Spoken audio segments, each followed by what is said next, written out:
O Senhor se lembra sempre da aliança. Salmo de hoje. O Senhor se lembra sempre da aliança. Descendente de Abraão, seu servidor, e filho de Jacó, seu escolhido. Ele mesmo, o Senhor, é nosso Deus. Vigora suas leis em toda a terra. O Senhor se lembra sempre da aliança. Ele sempre se recorda da aliança, prolongada a incontáveis gerações, da aliança que ele fez com Abraão e do seu santo juramento a Isaque. O Senhor se lembra sempre da aliança. Ele lembrou-se de seu santo juramento, que fez Abraão, seu servidor. Fez sair com grande júbilo o seu povo e seus eleitos entre gritos de alegria. O Senhor se lembra sempre da aliança. Então, o Salmo, vocês podem ver que a leitura e o Salmo está tudo falando sobre Abraão, a descendência de Abraão, o pai da fé. Abraão foi um grande profeta, a gente sabe disso. Honesto, obediente. Então, Deus fez uma aliança com Abraão. E hoje, se hoje a gente está aqui nesse mundo, se a gente está ainda respirando, também tem o dedo de Abraão. Porque Deus fez uma aliança com Abraão. E prometeu prosperidade na terra, prosperidade dos filhos de Abraão e a descendência de Abraão, que é a nossa descendência, que é do rei Davi, que é de Jesus Cristo. Essa é a descendência. E acontece por isso que, gente, hoje o mundo não é destruído ainda e nem vai ser destruído até a volta de Cristo, porque ele fez essa aliança com Abraão.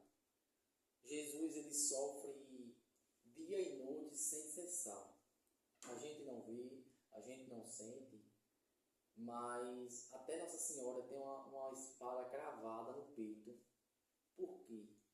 Porque é nosso pecado. Às vezes os pecados veniais e muitos que o mundo comete, os pecados mortais que a humanidade comete. Então isso atinge diretamente o coração de Jesus Cristo. A gente vê aqui pregado na cruz, ele não está aqui pregado na cruz, só está aqui a imagem dele. Vocês podem ver que está sangrando. Mas o sangramento de Jesus lá no céu é grande. É grande por quê? Porque a humanidade inteira, eu e você às vezes, cai no pecado mortal. Isso fere diretamente a Jesus Cristo. Vocês podem perceber, eu não sei se vocês já ouviram falar num santo, é porque eu não lembro bem o nome dele, não posso dizer. Tem um santo que fala que não passa um minuto sequer sem que o inimigo não dê um soco no pé do estômago da igreja. Aí você pergunta, como assim? A igreja é uma capela? Como é que ele vai dar um soco no pé do estômago da igreja? A igreja somos nós. Nós construímos uma capela para se unir à igreja. E esse soco que o inimigo dá, eu vou dar um exemplo claro aqui de aconteceu recente. O padre e a moça. Ela é um soco no pé do estômago, um soco na cara da igreja. Por quê?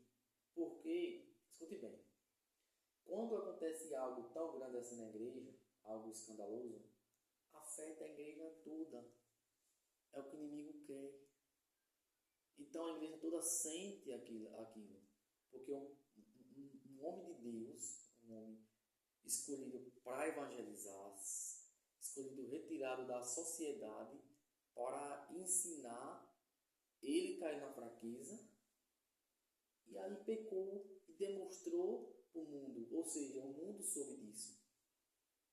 Isso é um soco no pé da igreja. Atingiu ele, com certeza. Tem deles que ainda depressão, muito grave. Mas só que a igreja é atingida por quê? Porque ele trabalha evangelizando de frente à igreja, ele é um padre. Isso atinge diretamente a igreja. Por quê? Porque ele evangeliza para muita gente. Ele é uma sabedoria imensa. Ele tem um estudo muito grande, muito profundo. Ele é respeitado. Quando a pessoa é bem respeitada de frente à igreja, que é um padre, é um ministro, é um catequista, é uma pessoa que ensina a evangelização e cai numa fraqueza dessa, é atingir diretamente a igreja. Porque o povo vai dizer, a igreja, não vou chamar meu filho ir, minha mulher ir, não sei o que ir, para a igreja por causa disso.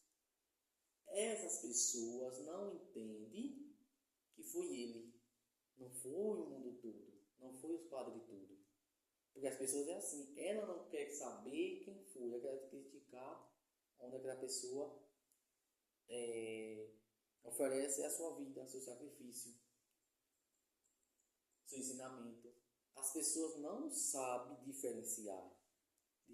Foi ele, coitado, que caiu com a fraqueza, de alguma forma ele se descuidou na oração, ou algo assim, e caiu na fraqueza.